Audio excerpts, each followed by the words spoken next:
talking about test series. Mm-hmm. So I told that I was familiar with a lot of subjects because I Yeah. solved many questions Mm-hmm. and many PYQs on all the subjects. Mm-hmm. But unnecessary things are all put in the test series, I felt. Yeah, true. That is always the case. Okay. So there are a lot of garbage questions, a lot of irrelevant questions. So certainly, Some call. sorry. Yeah, sir. Please continue. Yeah, so that is because they have to just fill up a lot of time, and you have to be aware, but you are in a good situation because you have already solved previous year questions. So if you are able to spot it, that's a good thing, right? So don't worry about it. That's all that I can say. All right, but that will be So, unfortunately the case with all the I test need series. to Yeah. skip all the kind of questions, or I should look into it and improve myself. See, if you feel that it is irrelevant, it is out of syllabus, or it is not relevant to GATE examination, then certainly just skip it. You do not have to invest or waste time on that. Okay. Okay. Yeah. So that is like selective process that we all do for GATE preparation. Okay. So I will not be able to score maximum marks in test series. Yeah. So if Correct. correct. So if the questions are very irrelevant, no, then you should not worry about the marks or the rank that you're getting. What you should do after the test series is that you have to analyze it, and in there, what you really have to find out is that what are the questions that are relevant. And I'm still making mistakes in that, right? That is what you really have to choose. So I think you have gone through my video on test series analysis. Have you? Test series analysis? No, sir. Oh. Actually, I have gone through your the short notes and micro notes. Okay, you should not miss it, Rahul. So make a note, like after this video, after this conversation, no, you should certainly go through one video called test series analysis. You'll find two, one in Hindi and one in English, but you'll be able to understand English one better. Okay. So over there, I've basically said that the questions are classified into three forms. The first one is the questions that are correct. The second is the questions that you made a mistake in, and the third one is the questions that you did not attempt. The questions in which you made mistake can be of two kind, either wrong, irrelevant, or just some problem in the question or the solution, or it can be really a good question but you made a mistake in.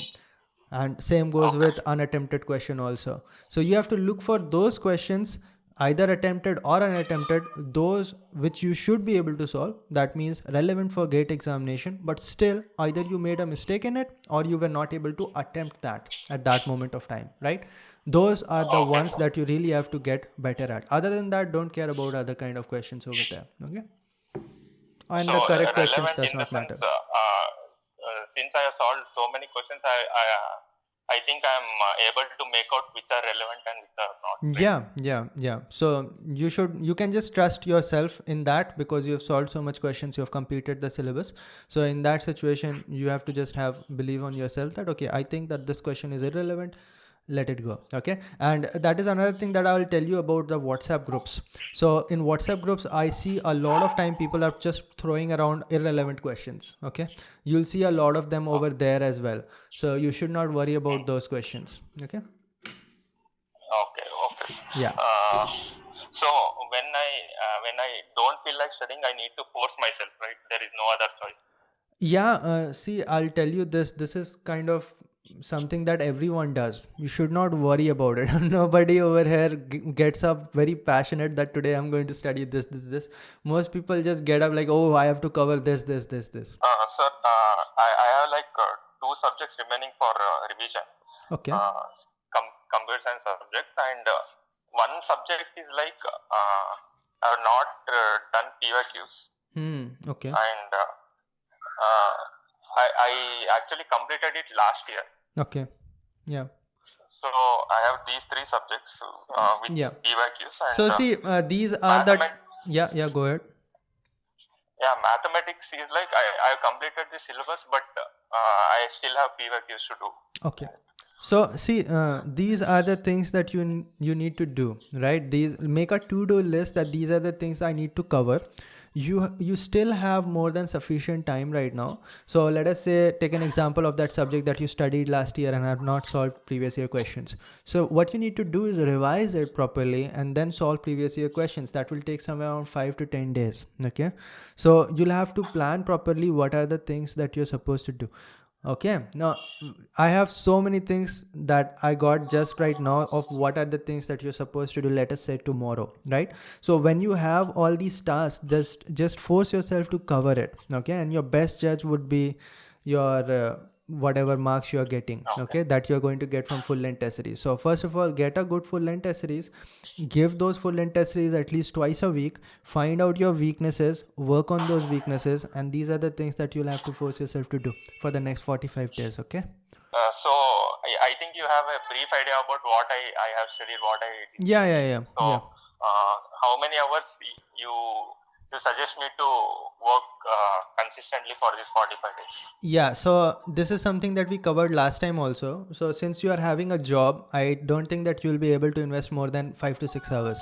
Okay, if you're not able to invest even a single second during your work. Okay, if you're able to do it, then 1 to 2 hour increases, right?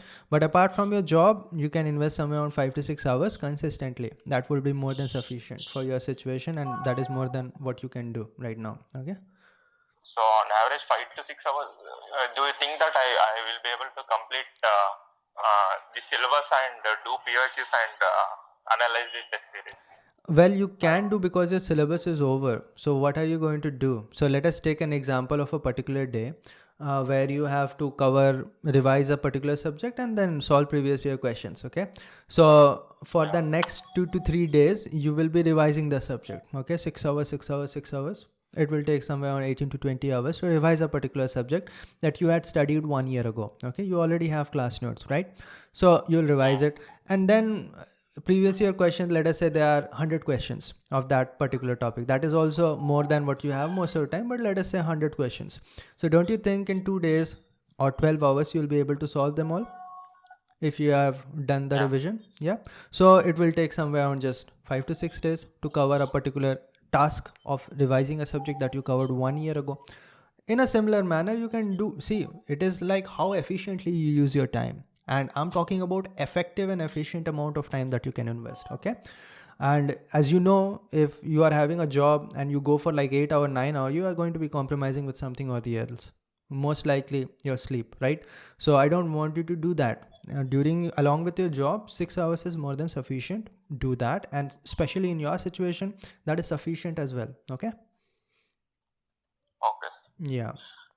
The food we eat, does it matter for brain health during this time? Yeah, definitely it matters. So you should not be having too much fat involving food, too much oily, spicy food, right? So number one, if it is not that healthy, then it can actually cause sickness and you might fall sick and waste a lot of time. That is one thing, especially in a cold weather. Second is that if your digestion is not proper, if the food is very spicy, then you will not be able to focus that well on your studies. If it is too much oily, then again you will be lethargic and you will not be able to focus that well. So the food should be very clean, especially at this point. You can't afford to waste any time. Okay.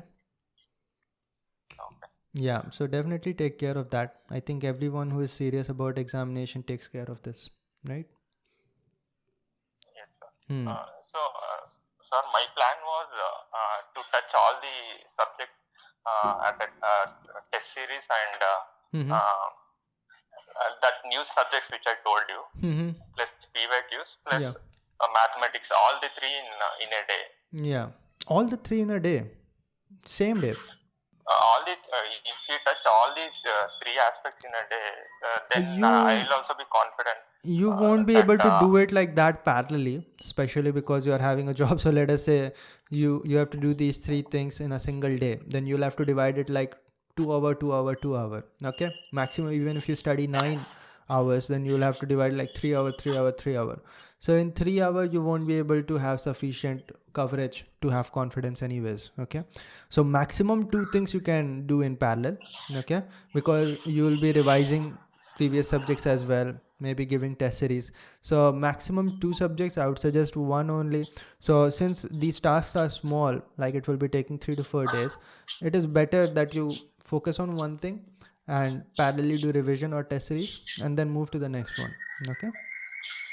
But test series analysis itself eats up a lot of time, sir. It will need only 10 minutes, 20 minutes maximum. That is why I'm saying that you should go through the video that I made. Analysis does not take a lot of time. Yes, the questions after the test series analysis will take somewhere around 2 years. Sorry, 2 hours for you to solve. Okay. So let us say a 3-hour test and 2-hour analysis, that is 5 hours. So in a particular day, if you're giving a full length test series, that will involve almost all the time of that day. Maybe you can involve somewhere around 1 to 2 hours in revision, but if full length test series is there, then you'll be taking a lot of time. But in subject wise test series, it is like 1 hour of test and then around 45 minutes of analysis. That's it, right? So that's the time. So you'll have to measure and calculate properly how much time you are going to invest in a particular day. So like I said, you will be aiming at maximum of 12 to 16 full length test series. So out of 45 days, let us say 12 days, you will be investing a lot of time, and that will increase when you get closer and closer to examination. So it does not matter. Right now, there will be less number of full length test series. Okay. So you think that I have a sufficient amount of time, right? You have more than sufficient amount of time because you have 45 days and your syllabus is done. Ask to someone whose syllabus is still going on. Okay, and I talk to a lot of them as well. Whatever we study, we tend to forget it on daily basis. Everyone tends to forget, and that is why you need to revise properly. Have you made micro notes and all? Yeah, yes, sir. Everything is ready. All right, so that you keep on. You need to go through it. You need to go through it every day. Okay, that means tomorrow onwards, invest like half an hour or 1 hour or 2 hours to go through micro notes. That way, you are in touch with all the subjects. Okay. Okay, so first I'll take 2 to each and finish off 1, and next I'll take 2. Like that, you plan me to. 2 of what? Plan, right? 2 of what? 2 subjects. Yeah. 2 subjects. Correct. PYQ and mathematics I'll take at. Correct. And one thing I just remembered now that since you are having job, no, you should schedule all your full length test series on weekends. Okay, your days when you are having holidays. So in that way, you will be able to invest time as well. Okay. And obviously those 6 hours I told on working days, on weekends and all, you'll be investing at least 10 hours. Okay. Okay. On weekends I need to increase, right? Correct. If you are having a holiday, definitely 10 to 12 hours. That means every time that is not going to other activities should be going to studies. Okay. Because we are close to examination. Yeah. Got it. Okay, sir. Last question. 1 second, let me just talk about it. You have a lot of things in your hands. Okay, the reason why you're not able to focus on what you're studying is because maybe you're not having a to-do list, a plan of how you're going to do it. So a to-do list and a plan of how you're going to execute, let us say today, the next week, it should be clear in your head. Only then you'll be able to focus on what is going on right now. Okay. Yeah. So I need to make a plan for 45 days.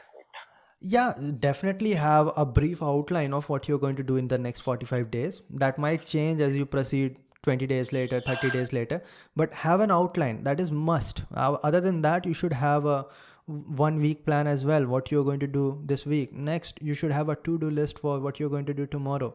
These are necessary. If you don't do it, these are the things that are going on in your head, and that is going to mess with what you're trying to study.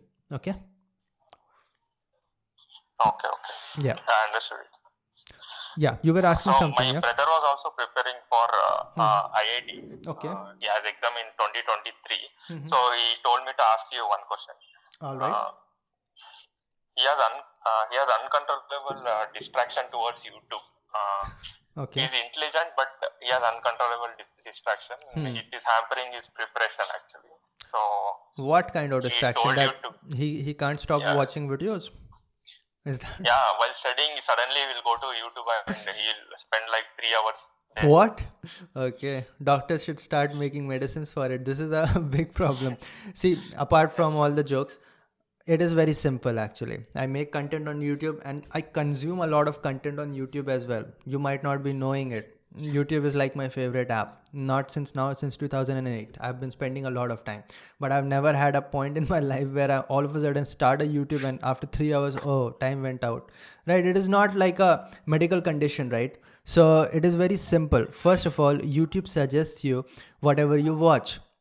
So if you watch a lot of garbage content, you find yourself watching a lot of roasting videos or a lot of, let us say, series and all, you need to put don't recommend this on your search feed. Got it? You need to unsubscribe those channels that are not productive, and any channel which you are watching for 3 hours, including Talk 4712, is a extreme waste of time. You're supposed to not do that. Okay, so if you are preparing for an examination like IIT JEE, all those time that you're putting over there are waste. So your search feed should be very clean. Now I'll share my personal experience and example with you so that you understand even better. Even though I've been going through YouTube at least, let us say, 1 to 2 hours every day since the last decade, I still, if you see my feed, you're only going to find useful content, because I always click on the 3 buttons and put don't recommend this channel or don't recommend this kind of content to me, because if I find it useless. All right.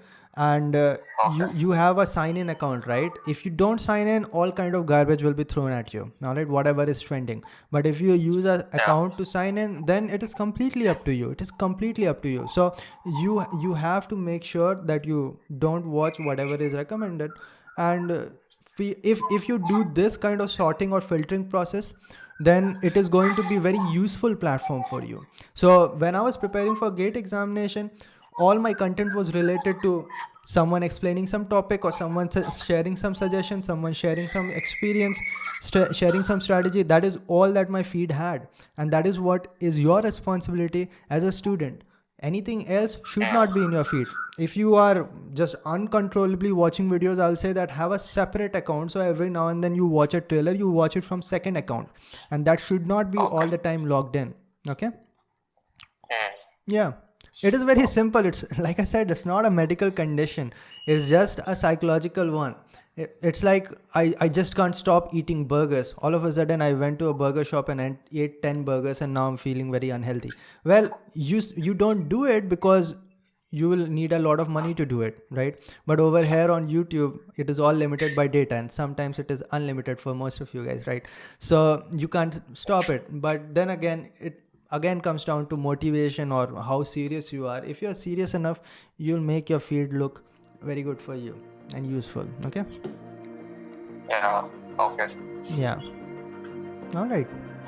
Tell this to your brother. Yeah. Yes, sir. Clear. So that's all from my side, sir. Thank you. All right, great. All the best. Prepare like this. Okay? Thank you, sir. Okay, bye. Bye.